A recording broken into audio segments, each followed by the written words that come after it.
जोहार दोस्तों, इस न्यूज़ चैनल में आप सबों का हार्दिक स्वागत है। दोस्तों, खबर है झारखंड के राज्यसभा चुनाव 2020 शिबू सोरेन और दीपक प्रकाश जीते। भाजपा उम्मीदवार को मिले सबसे ज़्यादा 31 वोट। जी दोस्तों, झारखंड की 2 राज्यसभा सीटों के लिए हुए चुनाव में शिबू सोरेन और दीपक प्रकाश ने जीत दर्ज कर ली है। भारतीय जनता पार्टी के दीपक प्रकाश को सबसे ज़्यादा 31 वोट मिले। वहीं झारखंड मुक्ति मोर्चा के शिबू सोरेन को 30 और कांग्रेस प्रत्याशी शहजादा अनवर को 18 वोट मिले। यहाँ विधानसभा भवन में शुक्रवार को सुबह 9 बजे से 2:30 यानी 2:30 बजे के बीच राज्यसभा के सभी 79 विधायकों ने मतदान में हिस्सा लिया था। सुबह 9 बजे से शुरू होकर मतदान शाम 4 बजे तक चलना था, लेकिन 2:30 बजे ही सभी 79 विधायकों ने अपने मताधिकार का प्रयोग कर लिया। 81 सदस्य झारखंड विधानसभा में फिलहाल 79 सदस्य हैं, क्योंकि 2 सीट रिक्त है। सबसे पहले झारखंड मुक्ति मोर्चा के भूषण तिर्की ने अपना मत डाला, जबकि सबसे अंत में भाजपा के विद्रोही निर्दलीय सरयू राय ने मतदान किया। झारखंड राज्य की 2 राज्यसभा सीटों के लिए चुनाव मैदान में सत्ताधारी झारखंड मुक्ति मोर्चा के अध्यक्ष शिबू सोरेन के अलावा मुख्य विपक्षी भाजपा के प्रदेश अध्यक्ष दीपक प्रकाश एवं कांग्रेस के शहजादा अनवर उम्मीदवार थे। राज्य की दोनों सीटें निर्दलीय परिमल नाथवनी एवं राष्ट्रीय जनता दल के प्रेमचंद गुप्ता का कार्यकाल पूरा होने से रिक्त हुई है।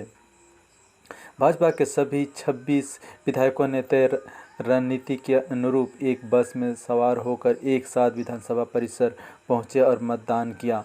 इसके तुरंत बाद भाजपा की गठबंधन सहयोगी ऑल झारखंड स्टूडेंट पार्टी यानी आजसू के प्रमुख सुदेश महतो तथा उनके दूसरे विधायक लंबोदर महतो विधानसभा पहुंचे और अपने मताधिकार का प्रयोग किया।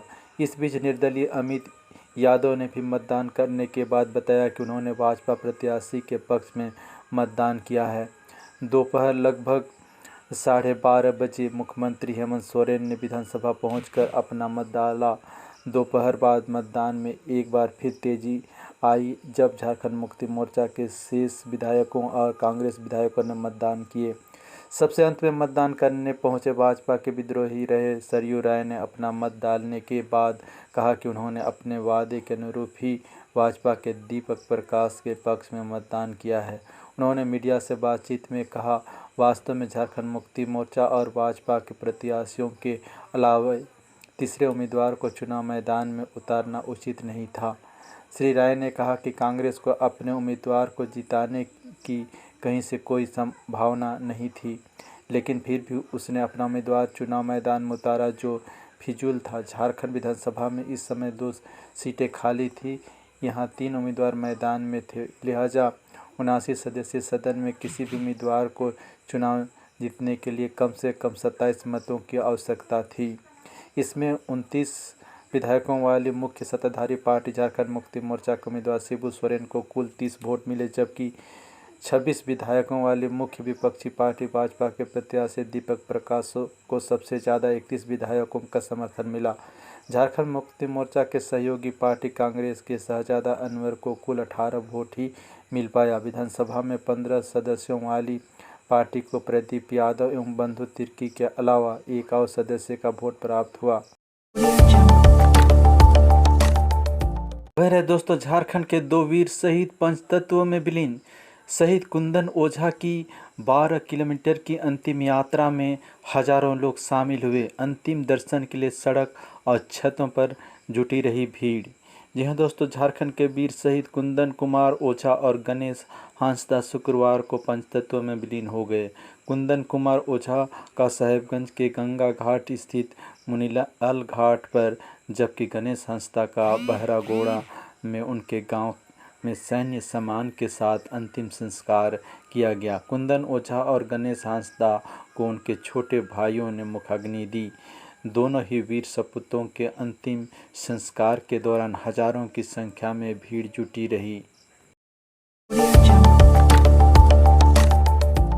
खबर है दोस्तों, झारखंड में अनलॉक 1 का 19वां दिन। आज से शहरी क्षेत्रों में खुली जूते और कपड़े की दुकानें।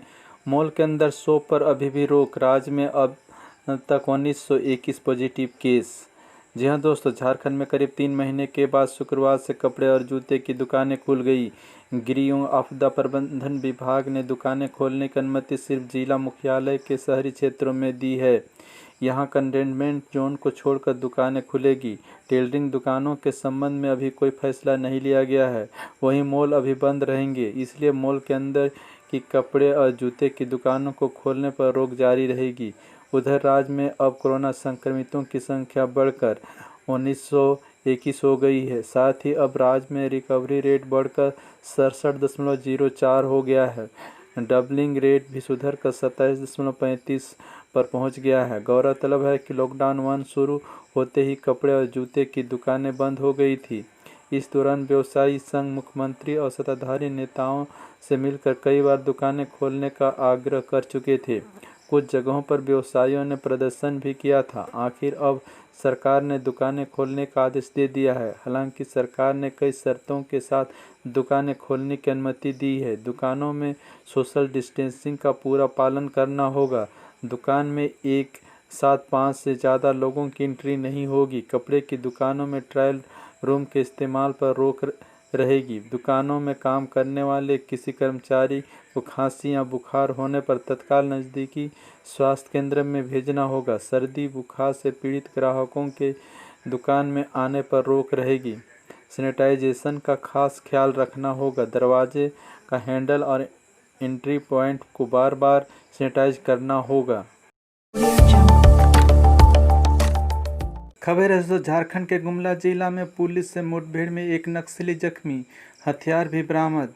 जी हाँ दोस्तों, झारखंड के गुमला जिला के पालकोट थाना क्षेत्र स्थित झिकिरमा पंचायत के डोंबा टोली गांव में पुलिस और पीएलएफआई नक्सलियों के बीच हुई मुठभेड़ में एक विशाल कुमार सिन्हा 28 वर्षीय नामक नक्सली गोली लगने से घायल हो गया। वहीं अन्य नक्सली पुलिस को भारी पड़ता देख जान बचाकर जंगल की ओर भागने में सफल रहे। पुलिस ने घटनास्थल से एक हथियार बरामद किया है। इस संबंध में एसपी हरदीप जनार्दन ने बताया कि पीएलएफआई के एरिया कमांडर परमेश्वर गोप अपने 4 साथियों के साथ डोंबा टोली में था। इस क्षेत्र में परमेश्वर गोप अपने 7-8 साथियों के साथ है। इसकी जानकारी पिछले 3-4 दिनों से मिल रही थी। उन्होंने बताया कि एसपी अभियान ब्रिजेंद्र कुमार मिश्रा के नेतृत्व में एक टीम का गठन किया। सुबह 10:30 बजे पुलिस डोंबा टोली जंगल में नक्सलियों की खोज में घुसी। पुलिस को देख नक्सलियों ने फायरिंग शुरू कर दी। पुलिस ने भी मोर्चा संभाल लिया। दोनों ओर से रुक रुक कर फायरिंग हुई। इस क्रम में एक नक्सली को पैर में गोली लगी, वह जमीन पर गिर गया। अन्य नक्सली जान बचाकर जंगल की ओर भागने में सफल रहे। विशाल कुमार सिन्हा पालकोट के बिलिंगबीरा रोड का रहने वाला है। इधर पुलिस कार्रवाई में विशाल कुमार सिन्हा के दोनों पैरों में गोली लगी है। पुलिस ने एक हथियार भी बरामद किया है।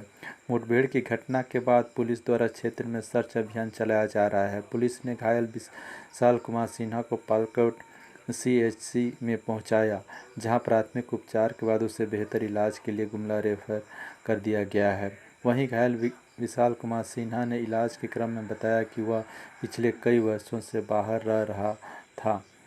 वह हाल में ही अपने घर पालकोट लौटा था। उसने बताया कि गुरुवार को परमेश्वर गोप ने फ़ोन कर उसे अपने पास बुलाया और आज ऐसी घटना घट गई। उसने बताया कि वह परमेश्वर गोप के साथ स्कूल में पढ़ाई भी की थी। खबर है दोस्तों, झारखंड सरकार शहीदों के परिवारों को 10-10 लाख रुपये और ज़मीन देगी। जी हाँ दोस्तों, लद्दाख के गलवान घाटी में शहीद झारखंड के 2 जवानों में से एक बहरागोड़ा के गणेश संस्था का पार्थिव शरीर गुरुवार को झारखंड लाया गया। एयरपोर्ट पर राज्यपाल द्रौपदी मुर्मू, मुख्यमंत्री हेमंत सोरेन और केंद्रीय मंत्री अर्जुन मुंडा सहित कई नेताओं ने श्रद्धांजलि दी। दूसरे शहीद साहेबगंज के कुंदन कुमार ओझा का पार्थिव शरीर पटना पहुंचा और उधर मुख्यमंत्री हेमंत सोरेन ने शहीद परिवारों को 10-10 लाख रुपये और ज़मीन देने की घोषणा की है। उन्होंने कहा कि पेट्रोल पंप देने का भी आग्रह किया जाएगा। तो दोस्तों, यह समाचार यहीं पर समाप्त होता है। जोहार।